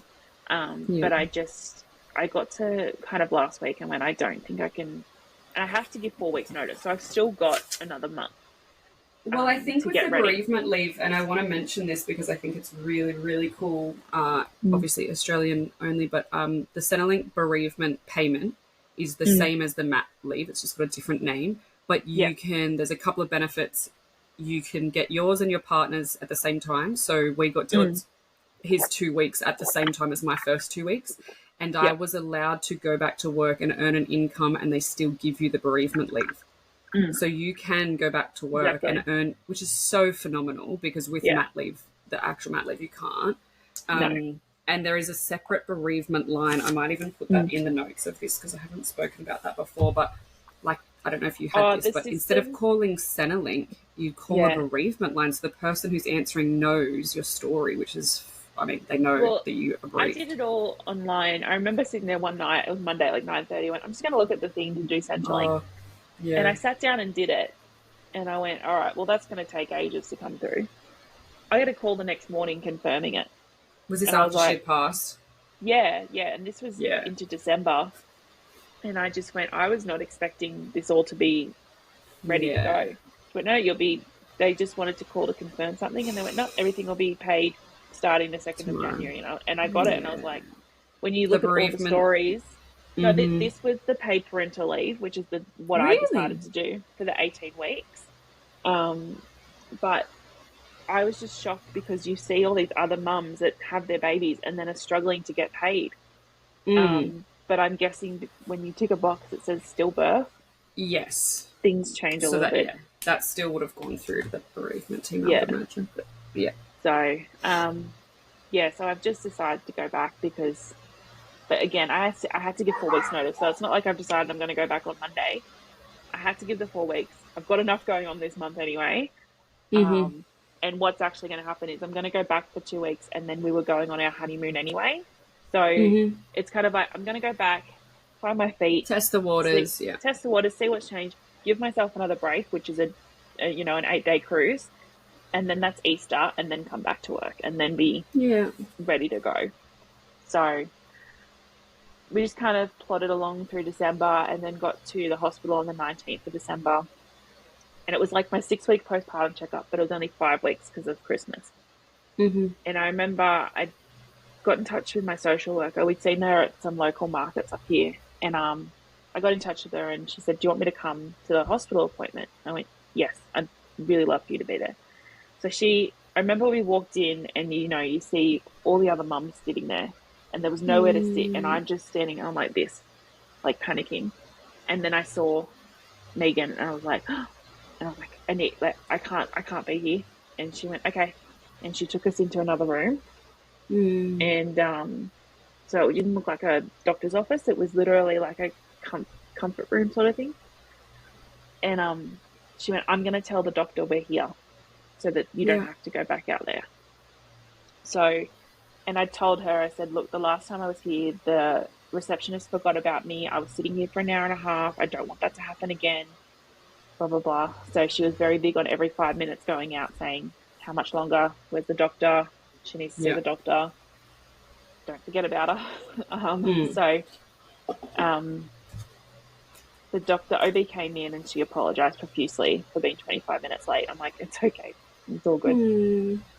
And she just sat down and she said, just tell me a little bit from your end and all that kind of stuff. And what happened with your kidneys and when was the last time you felt her and all that kind of stuff. So what happened is my kidneys is I went to that kidney specialist still, which was 12 days after she was born. And he didn't know, so he walks in and he's like, so you're pregnant? And I'm like, no, I'm not. But I'd had some blood done the day before. So I don't know what this level was, but pretty much your kidney level for something, it's supposed to be 3. The day before I gave birth, mine was 24. Fuck. And 2 weeks later, it had gone down to 9. So my body had started returning back to normal as soon as the pregnancy ended. And the OB just said the placenta was not good. It was not good. It was poisoning you. It was poisoning her. It was full of blood clots. And it just never formed properly. So it's formed, but right at that conception stage, when the placenta forms, it's not formed as it should. Okay. But obviously, it's formed enough to keep my baby alive. They did pick up on it. Weeks. Yeah, it picked up on it at that 20-week scan, but not quite. They just said they picked up the 2 vessels because you're supposed to have 3 vessels in your placenta, and I only had 2, so it meant reduced nutrients to Sophie. Okay. And I said to her, and I'm crying at this point, and I just said, could this have been picked up at 12 weeks? And she went, it could have. And I don't know if they could have done anything at 12 weeks, but I could have made a different decision at 12 weeks. If you know what I mean. Which I would have rather done that than going through giving birth. So that's very interesting now. And I remember my best friend, the one that's due next month, she just said, you should come to Sydney to have your baby. You need to come to a big city. And I said, if they tell me to, I will. Especially if they told me to go to Newcastle, that's fine. That's only 3 hours away. And she just said to me, she said, I'm your OB now. I have my own sonographer. I have my own midwife. You will see me the whole time you're pregnant next time. Yay. And she's like, here's the plan. Get your kidneys cleared. Okay. Once your kidneys are cleared, we're happy for you to start trying. Okay. So that was... so I had my kidneys and stuff tested 2nd week of January, and I got a text from that specialist saying, your kidneys are all good. You're welcome to start trying. Great. So it was just, it was your body reacting to the placenta. Yeah. And far out. Obviously my body's then trying to protect me. So it's like, what do? We've got to stop the pregnancy to protect her. Shit. So they've said for next time, as soon as I get 2 lines, like, the moment I get 2 lines, GP, straight onto aspirin and on the blood thinners again. Okay. Have my dating scan at 7 weeks and into the hospital by 10 weeks with that OB. So all over the place. They've said it'll be with her. Yeah. I've been on the folate, almost 2 months now, to get that in my system as well. Were you on that before? Not until I got pregnant. The GP, again, we had, moving here, the one downfall to living here has been the healthcare system. GPs with open books are very hard to find. And the hospital, like my hospital experience giving birth was amazing, but I know that it is very special and niche as to why it was amazing, because it was a certain situation I was going through. So I don't know if I'm going to get that next time I give birth. It sounds like with this OB, will. And I think they should hopefully just be aware of it all. And so we'll see what happens. We're welcome to start trying, which we're trying what we're not trying. Yeah. Which I think people would expect. So, that's pretty much Sophie's story. I suppose this month's obviously pretty hard because I think I would have had her by now. I think I would have. So I would have been 39 weeks at the moment, but the way they were talking, I probably would have had her at 36, 37 weeks. Okay. So because of that placenta? Because of the placenta, because they said her growth is going to start being impacted towards the end. So are you at high... I don't know if you just said this. Are you at higher risk of this happening again, or it was just... They can't guarantee it. Yeah, they can't guarantee it's not going to happen again, but going on the aspirin and the blood thinners, they said we have a good chance of it not happening again. And they'll be able to check the placenta straight away at 12 weeks and make sure it's growing properly. I feel like I'm going to be a high-risk pregnancy that's having scans every 4 weeks probably, and that's probably what I would be wanting. I think that's... And I hope that's what happens. And the kidney thing, is this a common... I've not heard of that, like mum's kidney shutting down. Yeah. I haven't really found much about it. They just said that... I remember the OB just sitting there and she held my hand and she said, "You were gravely ill." And we just didn't know. And that's obviously something scary when you look back at it, that I was ill. And that's scary. Wow. But I thought, and because they do always say that mum comes first, which for us as the people wanting to become mums, we're like, no, my baby comes first. But you know, if in a hospital emergency there is a mum and a pregnant woman, saving the mother is always the first thing they'll do. But it's interesting looking back, because everyone kept telling me you're not sick, you'll feel sick, you'll feel better soon. You just got to get over this period and you'll get over the sickness. And I was told the same thing, and I'm like, 39 weeks later, I'm still vomiting. And I'm like, and now when I go back and tell people, hey, I was actually really crook. And they're like, oh yeah, we totally, we could see it. You looked sick. And I was like, but you didn't say that in the moment. Why didn't anyone tell me that? Yeah.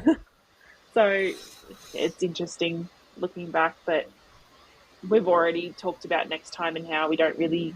Like I've already said to my mum, I said, sorry, you won't be finding out the moment it happens. I won't be telling anyone until I know things are going okay. We'll just see what happens now, I suppose. It's scary, but the beautiful thing is we have a massive community because, obviously I haven't experienced pregnancy after the loss yet. I mean, I thought we had a miscarriage and some chemical pregnancies before Milli. And so I thought I'd experienced pregnancy after loss, but the next pregnancy is going to be after the real loss. So it's... And I'm having anxiety for my friends who... I have one who's just ticked over 27 weeks and she was in hospital 2 nights ago. And we both, every time I say so-and-so's in hospital, Mark just looks at me and goes, is she okay? Is the baby okay? I know, we do the same.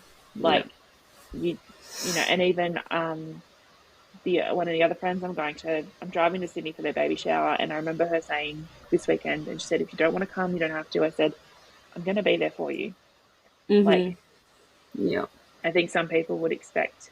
And I think as well, I personally have changed a lot in the last 3 years since I met Mark, and my personality is a lot stronger. If this had happened to me 10 years ago with someone else, I probably would still be in bed 3 months later. His impact on my life is unbelievable, and I am so much stronger, and I stand up for myself a lot more now, and I don't of course I still crumble. That's my personality, I'll tell you that, but I don't crumble as much. I love that. So I think a lot of people are surprised at how strong I am and how I don't give myself credit for it, which I mean, I look back and go, you did a 12-hour labor and only got pain relief in the last 2 hours. Right. Like, Yeah. and I do go like, holy shit, I did do And that. you were sick. Like, you were a And sick I was woman sick. birthing a baby that had died. Like, holy fuck. Yeah. Which is, yeah. So, And so did you guys, did you have a funeral for Sophie? no. Um, No. I wanted to, and I think I wanted to more for other people more than me. And I Mm-hmm. remember talking to my psychologist about that, and he said, you need to do what you want to do. Don't do it for other people. Because I had people go, if you do something, we're in the car, we're coming, we're coming. Yeah. But because we didn't get her back till mid-December, Oh, the we just autopsy, of decided, course. Yeah.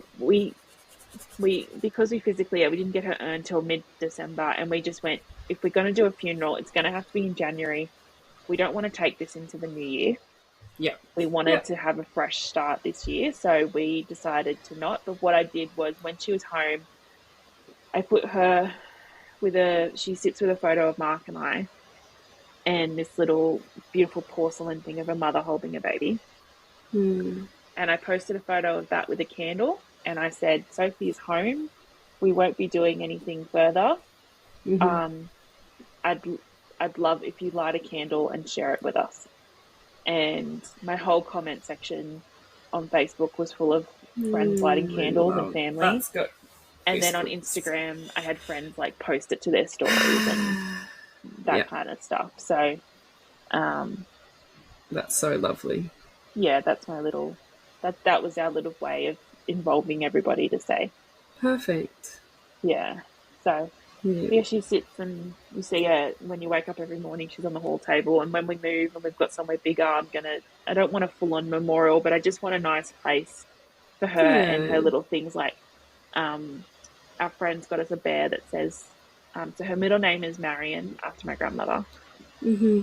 So it says Sophie Marion. I think it says like, carried for a moment, loved for a lifetime. Cute. With her birthday on it. And then for my birthday, which was 2 weeks ago, Mark got me her birthstone ring and a necklace with butterflies as well. Oh.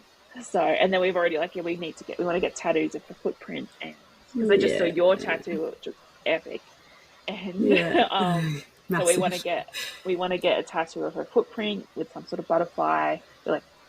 So we're just trying to decide that too, and so beautiful. Yeah. So now it'll be all right. That's Mark's attitude and everything. She'll be right. It'll be all right, mate. He calls me mate. We are in a loving relationship, but I'm mate. Yeah, Dylan calls me bro, mate, all sorts of things. Bro. Boys, I swear. I know. So yeah, so that's Sophie and my story, and that's pretty much it. What a wild time, hey?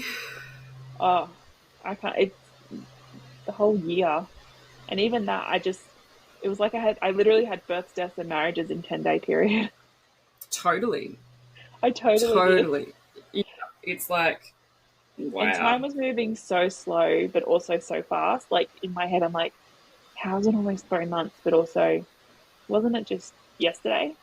I know. I feel the same. I'm like, 6 months feels like it's half a year. It's flown by, but also, where the fuck is it gone? Yeah. Like, it is the weirdest feeling. And I know when everything happened with us, obviously having the cesarean, we're not allowed to fall pregnant for 12 months. And I remember when the OB told me, I said, don't tell me 12 months. And he said, I'm so sorry, it's 12 months. I'm like, that is a lifetime. That's but horrible. Already, it's almost 7, you know? Yeah. And it is shit. It's still shit, but time is flying. Oh, so and for me, they said, you because you've had a D&C as well, and you're very fertile after giving birth, let alone as well as a D&C. They're like, you are going to be fertile, but I'm not pinning my hopes on that. My period came back in the middle of my postpartum bleeding, so I've already gone straight back in to my normal cycle. It's just a little bit different, but it is quite like, it's shitty when you're like, I'm having my period. I'm like, I shouldn't be having a period right now. Yeah, I know. All that postpartum stuff, like your milk coming in, or you saw boobs. Yours didn't.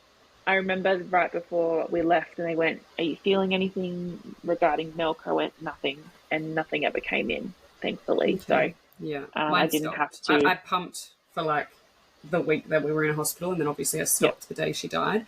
Yeah. And mine, I yeah, didn't get mastitis or anything, which was so Yeah. good. No, I was very grateful that I didn't have that, didn't have tearing. Just physically, I was very lucky to just keep Yeah. living in a way. Just had to wear compression stockings was the only thing really that I had to do for two Yeah. weeks afterwards.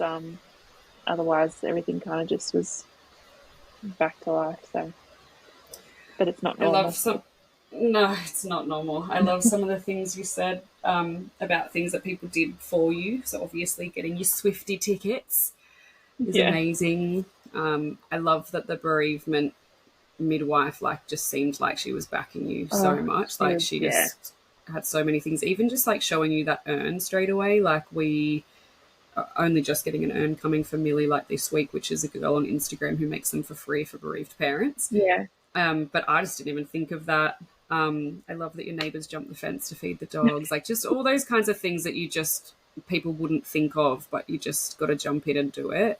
Yeah. Your friends turning up with food and slow cooked meat and Yeah. wild turkeys or whatever. Slow cooked meat and wild turkeys is our life here.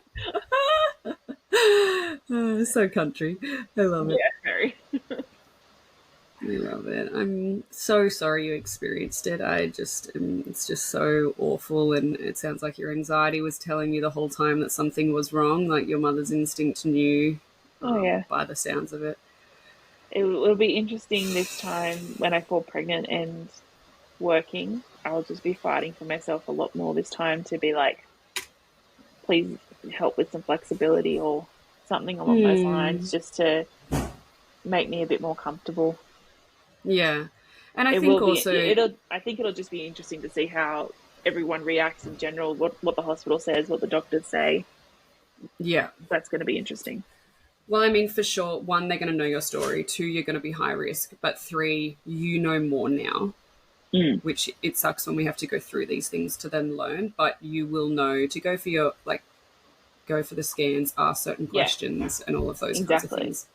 And I'm praying for you as well as me that we don't have an anterior placenta next time because that just adds a I whole know. element of a head fuck.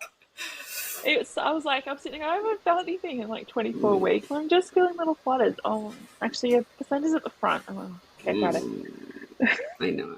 But you know what else I learned? And so obviously now you knew, you didn't know at that point, but Sophie was unwell and not Yep. growing. Millie was not moving. So I was reassured that it was normal because of my placenta. But anyone you speak to with an anterior placenta is still like, oh, I still felt them though. So Yeah, exactly. we get reassured that that's why, but that's not normal. You still should Yep. have felt her if she was healthy and growing. Exactly. Same with Millie. Exactly. If Millie was healthy, I should have felt her. So yeah. Exactly. But we learn, right? Who've learnt, for next time. Because there will be a next time. Absolutely. There will. And I'm excited for it. I'm here for all the babies. Totally. I'm here for all the good news. Well, I can't wait to see a photo of little Sophie's feet on you and Mark. Yes. And I can't wait to hear stories and see your Swifty updates. Oh yeah. It's going to be a massive...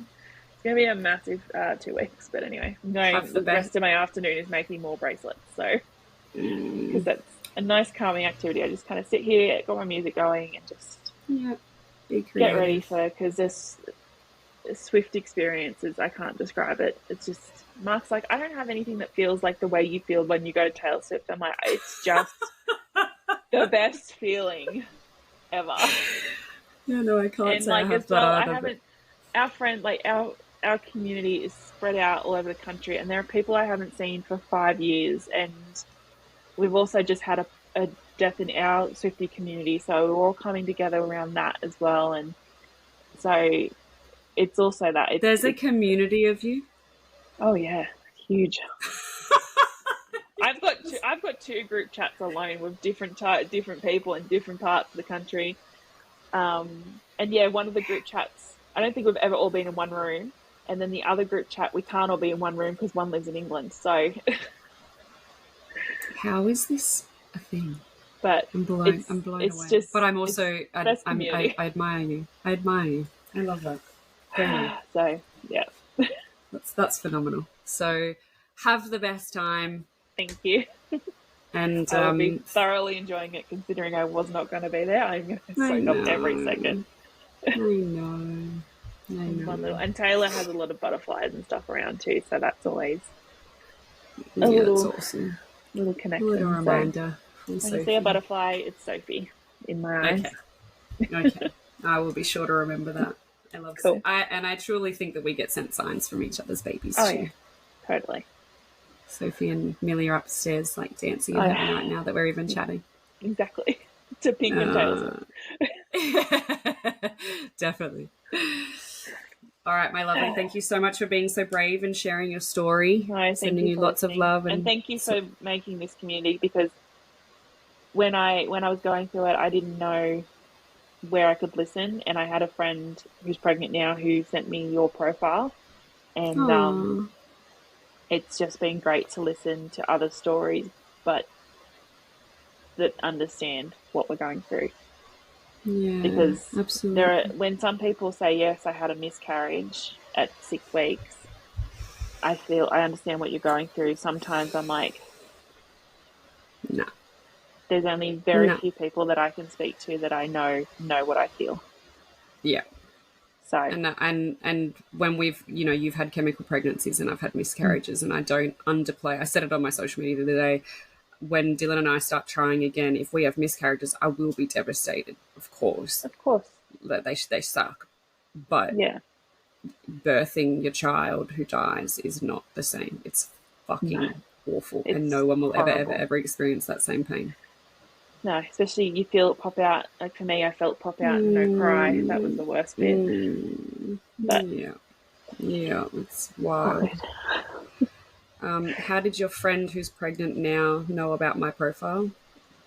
She sent it to me on Instagram, so I'm not sure how she came across it. She is a nurse, but she just said, I found this, and I think you should have a look at it. And she's got a podcast. And I told her I was recording, and she said, I'll listen to your episode and things like that. So I'm not sure how she came across it, but she sent it to me. I think I also remember messaging them being like, I was doing things like registering her death. And I was like, do you want to hear about this? And they both called me and just went, yes, you talk to us. It's okay. If we're not comfortable or something, we'll tell you. But I'm being very upfront and saying, if you don't want to hear these things, please just let me know. And I won't communicate them to you. But it's something I'm going through, like registering her death. I know, it's wild. And I think that's why I shared so much on social media, because then I was like, well, if people don't want to hear about it, they can either unfollow me or just not look at my stuff. And I've had friends say to me, I just scroll past your things. And that's so fine, because they just can't, like, I have a lot of friends who, and I call it survivor's guilt. Like, they have babies and their guilt that they do and I don't is wild. And I really do feel that from a select few of them. But, like, even, even I don't know if you've seen it, there's, those tap-in things you can do on Instagram at the moment. It's like, show us when you were 21 and tap in, post a photo. There's one going around, it's a template, and it says, calling all mamas, tell us your birth story things. And it's like, baby's name, birth date, due date, all these type of things. And I went, you know what? I'm still going to do it, because I had a kid. Absolutely. I'm still a mum. So when it said, how old are they now? I said, she's been sleeping for 3 months. So, because I still wanted to share that, no, I didn't have an epidural. Yes, Dad was in the room, like all that type of stuff. Things, and I posted it and I went, this is not normal, but I am tapping into this. And I had people message me saying, you totally should be doing this. You are a mum. Yeah, absolutely. And that's why when you guys were saying about your wedding vows before, and that you took the part about being parents out, and probably because you'd be too emotional to even speak those words. Yeah. But you are absolutely both parents, and you are a mum, and Mark is a dad, and Sophie's your firstborn always. Exactly. And we'll always tell everyone about Sophie. And I love that. Send me a photo of her little feet. I want to see them. Yes, I will. I'll find a photo. All right, lovely. It's been so nice chatting to you. Thank you so much. Oh yeah, you haven't gone through her photos. Please don't do that if you're not ready. Oh no, for they're in separate sections. It's okay. Okay. Yeah, I just realized They're like okay. hidden so that I don't have to look at them until I turn them over. So they're all they're in separate I'm excited. sections, which is good. Excited for the day that you do that. Yeah, me too. You will. You will eventually. All right. I'll speak to you soon. Thank you. Okay. Bye, Annelise. Bye. Bye. Thank you for listening to Little Life, Big Loss. If you are here because you've experienced baby loss recently or a long time ago, I am so sorry. If you have never experienced the loss of a baby, but you are here to learn, thank you. If you are here because you have just had the news that you have to make some really tough decisions, I am so sorry. I hope these podcasts give you the help and the guidance that you need. If any of today's conversation has triggered any uneasy emotions for you, please contact Lifeline on 13 11 14 or lifeline.org. Another organisation working specifically with pre- and postnatal depression and anxiety is PANDA, PANDA. You can find them at panda.org.au. And remember that postnatal depression and anxiety does not discriminate. It can affect both men and women, mums and dads. Please seek help from your GP, psychologist, your local hospital, a midwife, OB, Lifeline, or Panda. I love you and I miss you, my Milli.